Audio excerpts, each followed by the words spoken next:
Hi friends and dear students, I am Ashok Kumar Sharma, the chairman of People Welfare Foundation and the director of AK Study Center. Today I am going to discuss on the outbreak and the result of the Vienna Congress 1815.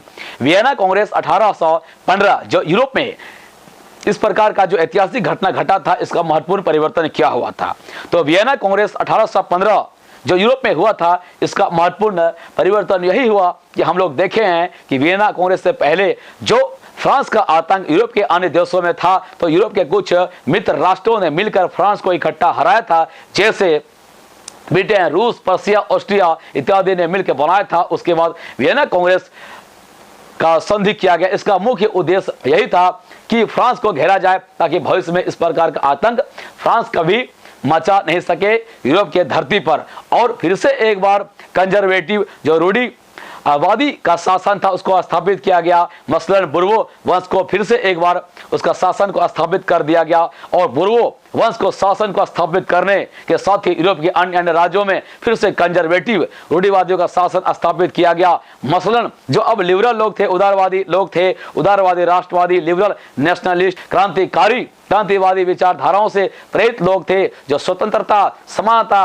राष्ट्र एकता और nation state की बातें किया करते थे, वे सब सारे underground हो गए, भूमिगत हो गए। मतलब डर से वे एक गुप्त रूप से व गुप्त संगठन के माध्यम से ही अब वे अपना आंदोलन जारी रख रहे थे। मतलब सब वे भूमिगत हो गए। कहने का मतलब है जो प्रेस की आज़ादी, फ्रीडम ऑफ एक्सप्रेशन है, विचारों की अभिव्यक्ति, अब इस प्रकार के उदारवादी लोग या कोई भी व्यक्ति अपने आज़ादी की बात नहीं कर सकता था, प्रेस की आज़ादी की बात नहीं कर सकता था, और इस प्रकार का बराबरी का अधिकार का बात नहीं कर सकता था। जो भी व्यक्ति इस प्रकार का अधिकार का बात करता, इन कुलीन लोगों के द्वारा, इन एरिस्टोक्रेट लोगों के द्वारा, इन बुर्बों वंशों के द्वारा, या इस प्रकार का जो कंजर्वेटिव लोग हैं, इन लोगों के द्वारा, इनके शासन के द्वारा उन लोगों को कुचल दिया जाता था, मौत के घाट उतार दिया जाता था। तो यही महत्वपूर्ण परिवर्तन वियना कांग्रेस या वियना की संधि के बाद यूरोप के धरती पर हुआ।